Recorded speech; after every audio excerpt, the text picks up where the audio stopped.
morning. Welcome to Unitarian Universalist Church West. Welcome on this special day of Ingathering. Today is a day like no other.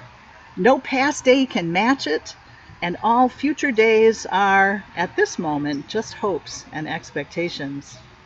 What will this day bring? Here at UU Church West, we are set up for a time of joyful renewal called Blessings Abound. My name is Suzelle Lynch, and it is a pleasure to serve as the minister for this amazing congregation. If you're with us for the first time, we hope that you will send us a quick message to visitor at UUCW.org. We would love to connect with you, and that's a great way to make it happen. Let me introduce you now to the team members who are working on the service this morning. Over at our fire station is Dave Cicero, our Director of Lifespan Religious Education. And we have at the music station our music director, Ruben P. Reinen, and our lead music director, Jen Nicolosi. Working behind the scenes, we have Kelly Bognar, our publications coordinator, who is amazing at making our technology work well. And we also have Vicki Banville, our church administrator, here on site with us, kind of stage managing the whole process. And we have Miles Bognar, our roving camera operator. We also have a team of 18 volunteers on the grounds of the church this morning. This group includes many members of our amazing and wonderful Board of Trustees and members of our Earth Ministry team. They're helping with the optional in-person walk and roll-through experience this morning. We are so grateful to have such a wonderful group of helpers with us today as we renew our UUCW community and begin the new church year. Both in person and online, the service today is an opportunity to bless one another and to bless our congregation. So let's talk about blessings for a moment. To bless someone or something means using the power of language to wish them well or to ask that they be nurtured or protected. Well-known spiritual teacher Henry Nouwen writes, "In Latin, to bless is benedicere, which literally means good speaking. Benedicere is an affirmation, a speaking well about someone, perhaps addressing our good words about them to the powers that be." Truth be told, we all need affirmation. Blessings are good for us. As a minister, I've been able to offer many blessings and a whole lot of affirmations over the years. I've blessed babies and newly married couples. I've affirmed them. I've blessed houses.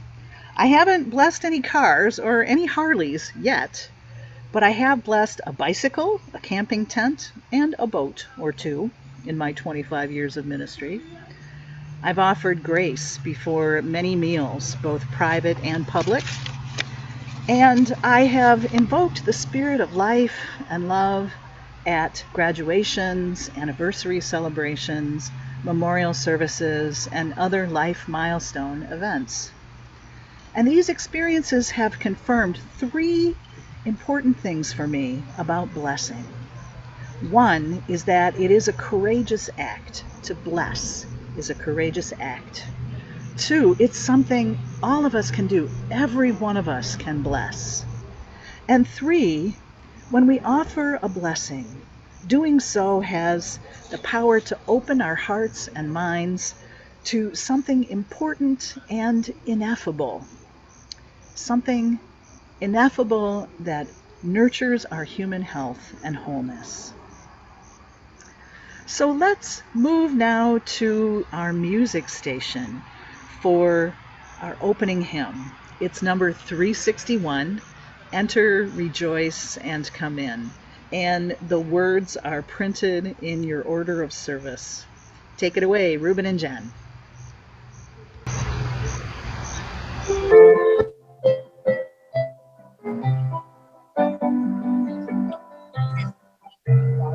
Enter, rejoice, and come in. Enter, rejoice, and come in. Today will be a joyful day. Enter, rejoice, and come in. Open your ears to the song. Open your ears to the song. Today will be a joyful day. Enter, rejoice, and come in. Open your hearts, everyone. Open your hearts, everyone. Today will be a joyful day. Open, rejoice, and come in. Don't be afraid of some change. Don't be afraid of some change. Today will be a joyful day. Enter, rejoice, and come in.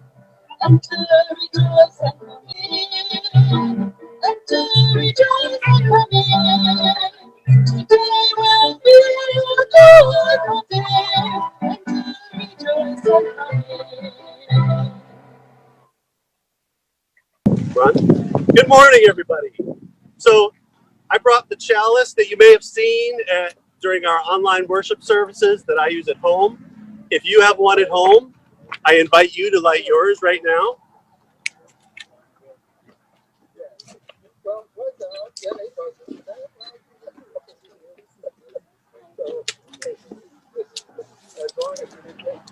And oh, look at that. There we go. The chalice is lit. And now, if you have the words from the order of service, or if you're here with us today and you have your program and would like to read the chalice lighting words with me, please join with me. Each time we light this chalice, we renew our commitment to our Unitarian Universalist faith. With the spark of a match or plugging in of a cord, we make it new again, as fresh and surprising as the first day we encountered this spiritual community and realized we were home. We light this chalice for renewal. When Spencer Harris, a member of our church youth community, asked if the church had any needs he might fulfill as part of his process of becoming an Eagle Scout, I thought immediately of our west entrance. On Sunday mornings during a non-pandemic year, and on evenings when we hold big special events, our west parking lot always fills with cars. And that makes finding the pathway from the west lot to our building a challenge. I'm actually standing on that pathway right now. The path has always been a bit hidden. It's tucked between our meditation garden and a large, lovely sheltering tree. Many years ago, someone suggested an ornamental gateway located at the top of the walk might make the church more welcoming. There even was kind of a mocked-up photo somewhere in the archives. But the project just never rose to the list of things that needed to be done around here. Not until this year. Spencer was happy to take on the challenge. He worked with Almuth Sophie, who is the head of our grounds committee. She's also our Earth Ministry chair. And with Vicki Banville, our church administrator, to assess what was needed and to create a design. You can see the design there on your screen. Spencer raised the needed funds. He obtained supplies. He recruited volunteers. And he built the beautiful gateway that we will bless and dedicate today. So before we do that blessing, let's take a couple of minutes now to view the video Spencer made of the gateway being built. And then we'll head over to the gateway. I'll head over there with Dave. And church members and friends are making blessing tags for the gateway. If you at home would like to send a blessing in for the gateway, you can send it to UUCW at uucw.org. Perhaps we'll have a way to post those online later.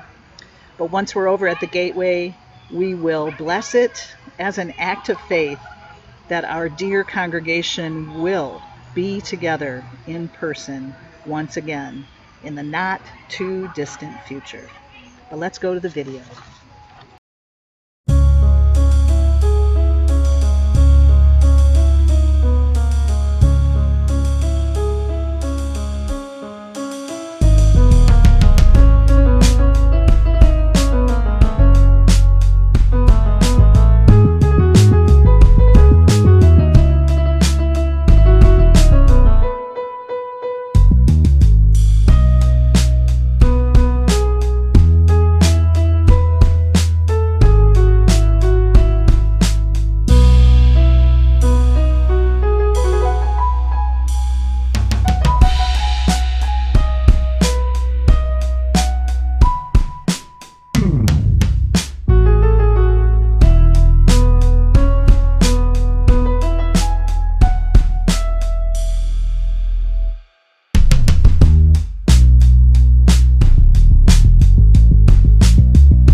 The new West Gateway, built by Eagle Scout candidate Spencer Harris, who in a second I'm sure will turn around and we'll wait for us.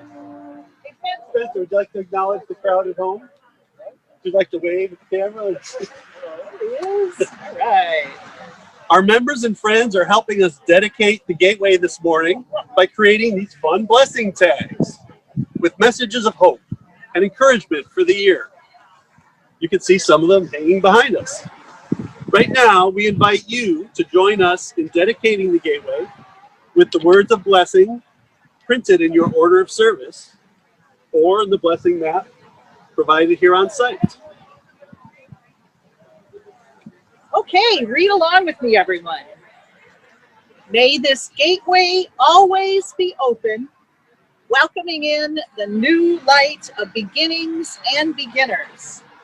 May this gateway welcome in people of all ages, all sizes, the big and the small, those who walk or run or skip with joy, those who step more slowly, and those who roll in on wheels. May this gateway be rooted in the good green earth. May it be a portal that invites in the blooming flowers and green grasses to renew us and remind us to always care for our precious planet.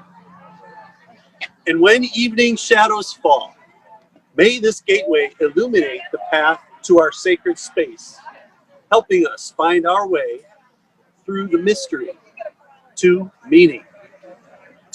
And may this gateway open both inward and outward, inviting all of us and our neighbors to come in for community, caring, and compassion, and sending us forth to use our hearts and hands to seek justice and serve the greater good.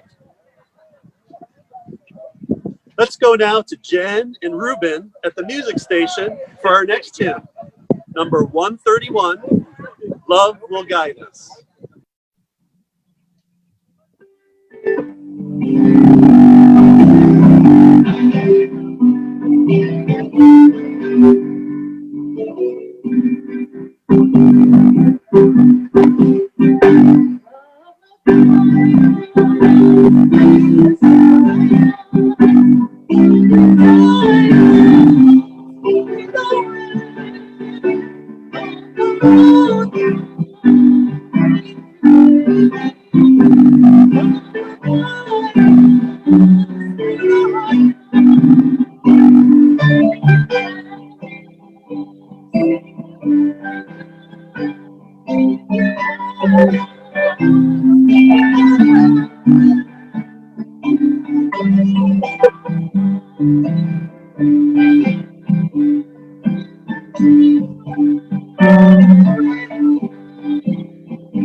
Air. We are here at Blessings of Air. Air is literally the inspiration that keeps us alive. We breathe in the exhalations of trees and breathe out the carbon dioxide they have to take in to survive. And in this strange pandemic time, the exchange of air, clean, fresh air, helps prevent the deadly COVID-19 virus from spreading. And so today we bless our community and ourselves with air, symbolized by our fabulous tunnel of bubbles. But before we go through, Dave, will you speak the blessing of air? Yes.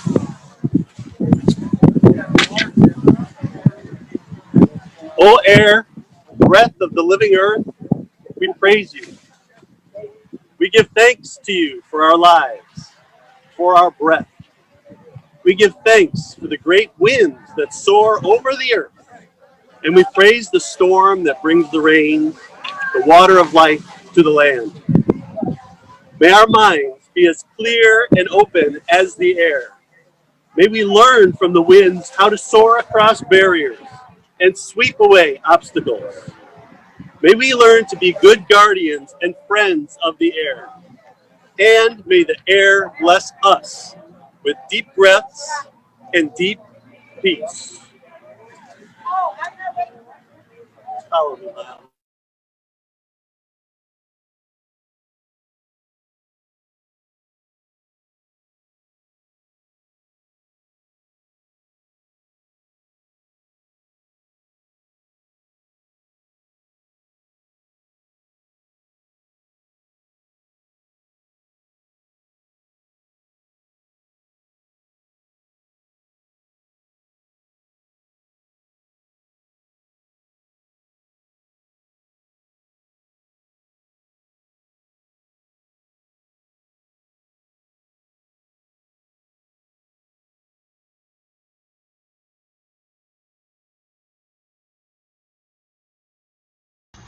And here we are for the blessing of fire.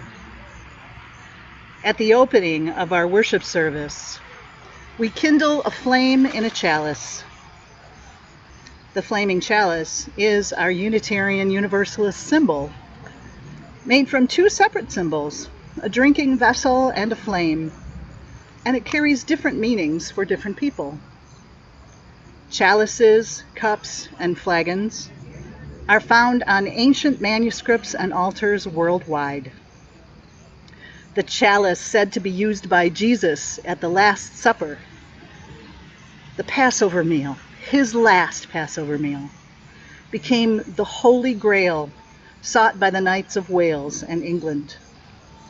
The chalice is also a symbol of community, a cup we share in common, a symbol of sharing, generosity, sustenance, and love. The flame has been a central symbol for the world's oldest scriptures and religions, the Vedic hymns of India. Eternal flames stand watch at tombs and monuments. A flame can symbolize witness, sacrifice, testing, courage, enlightenment. Also, lighting a flame transforms ordinary space and time into ritual space and sacred time.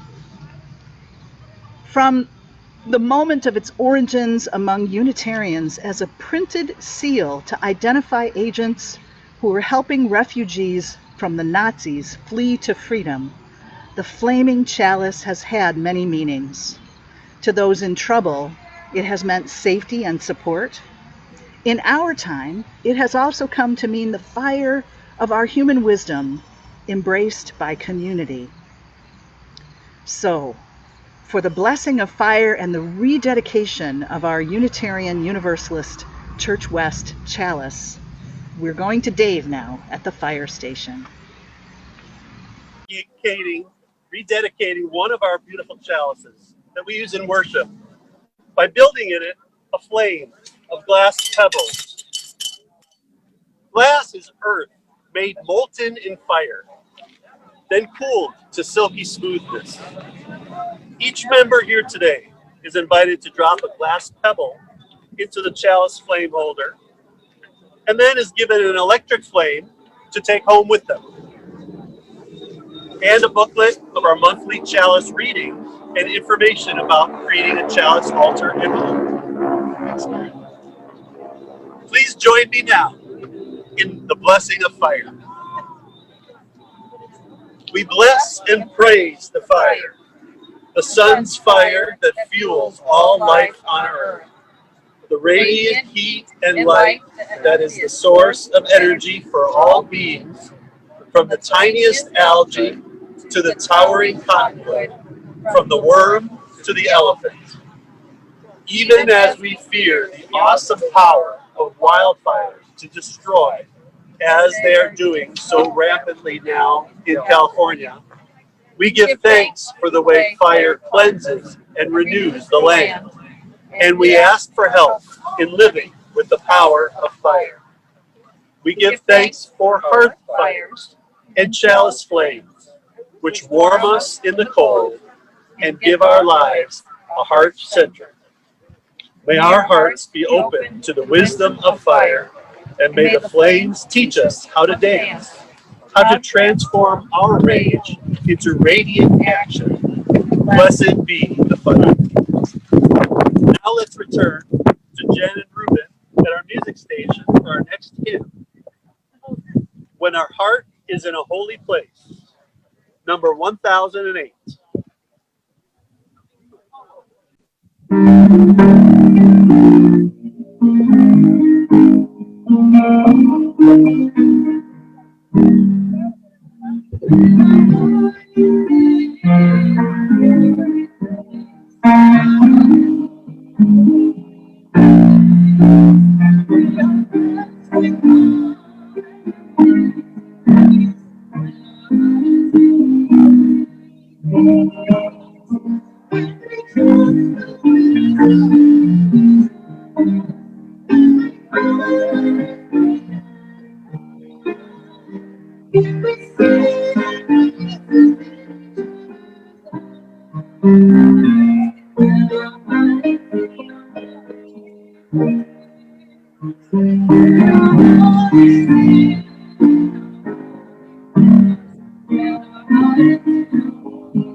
Thank you, everybody.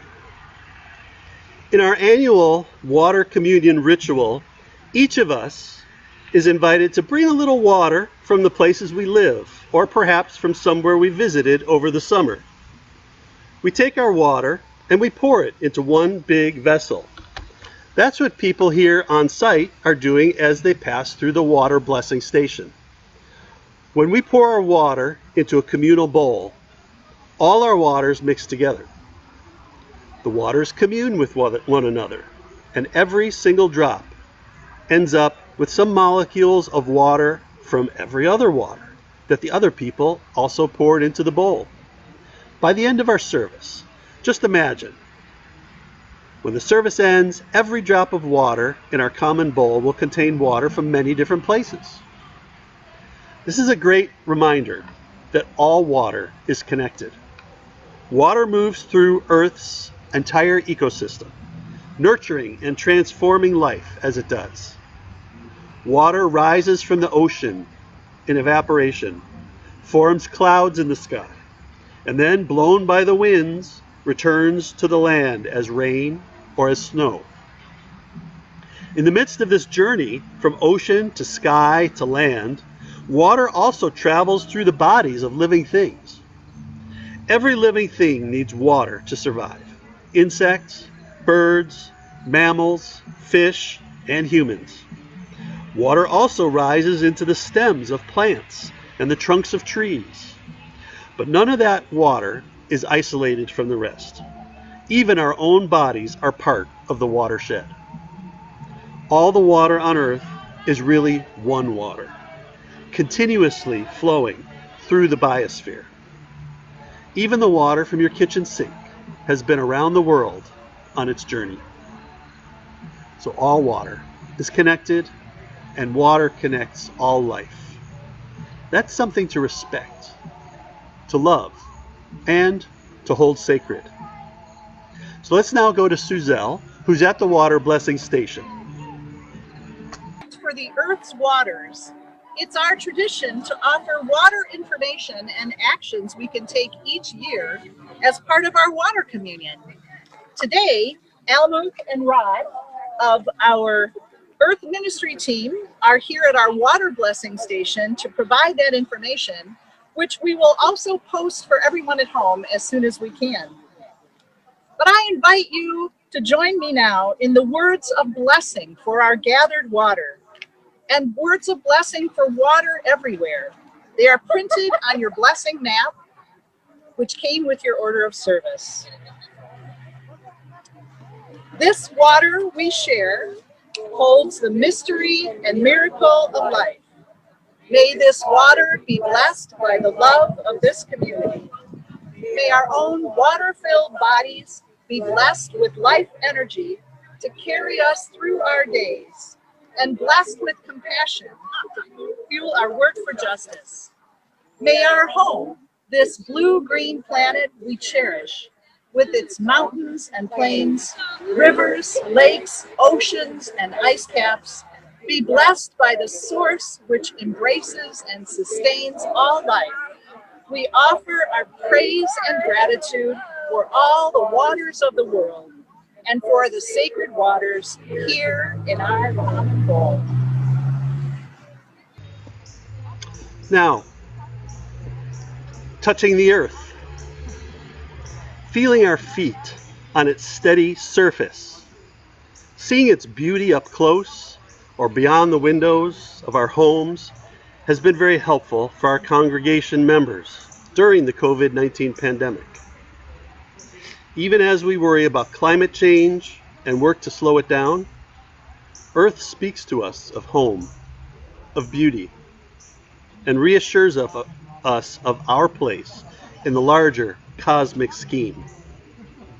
At our Earth Blessing Station, people who are here today have the opportunity to walk or roll through a small Baltic labyrinth, feeling the good earth beneath them. So let's go now to Suzelle for the blessing of earth and the labyrinth walk. The Baltic labyrinth behind me provides a brief walking meditation. a chance to ground our feet or our wheels on the earth, and to move along a curving path that leads us to a center and beyond. The Baltic Labyrinth's path does not return to the entrance the same way it moved inside. It is one continuous flow, reminding us of the flow of life itself. As our in-person lab participants walk this labyrinth, I invite those at home to use their fingers to walk the Baltic Labyrinth on your blessing map after we speak our earth blessing words. And I just realized you may not have that Baltic Labyrinth on your blessing map. It's on, that's the in-person map. So visualize yourself on a labyrinth. Here are the earth blessing words. We give praise and gratitude to the earth, praise and gratitude to the dust of stars that formed into the body of our home planet. The stardust that still gives solidity to our bones and flesh. We honor the rocks and their long, slow cycles of transformation into life and back to seabed, sand, stone, and mountain. We give thanks to the living soil, for it feeds and sustains the lives of animals and plants, all that grow and run and leap and fly on the earth. We bless the earth beyond us and within us. Blessed be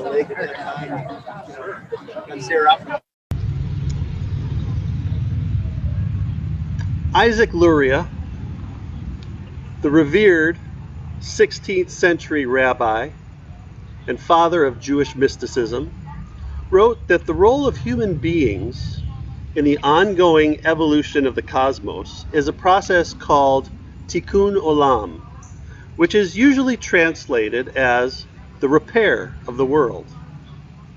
Luria taught that God created the world by forming vessels of light to hold the divine light. But as God poured the light into the vessels, they shattered, trapping sparks of the divine in every shard of the shattered vessels, trapping the divine in material things. This means that there's a divine spark in every one of us and in everything. And we might encounter this divine presence at any time in the most simple, humble, and ordinary ways.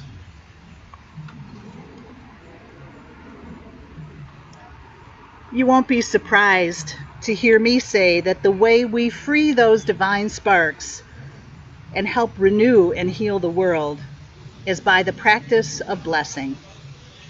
Generations ago, the great teaching rabbis prescribed hundreds of blessings, each one attesting to a moment in which we are awakened to the holy nature of the world.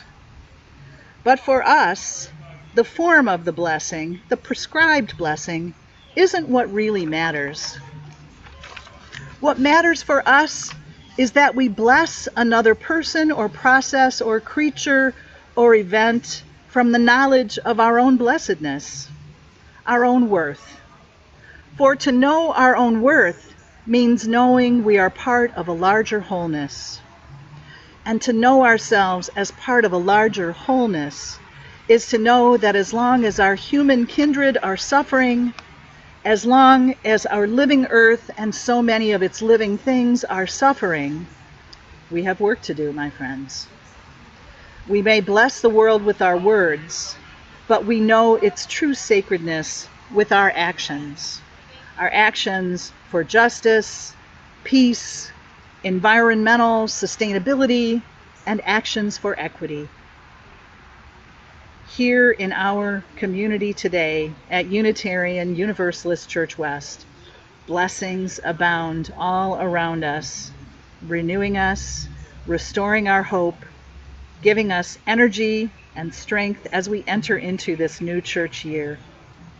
May we extend that hope and renewal, energy and strength far and wide, always continuing to bless the world and to bless one another. Shalom, blessed be, Ashe, and amen.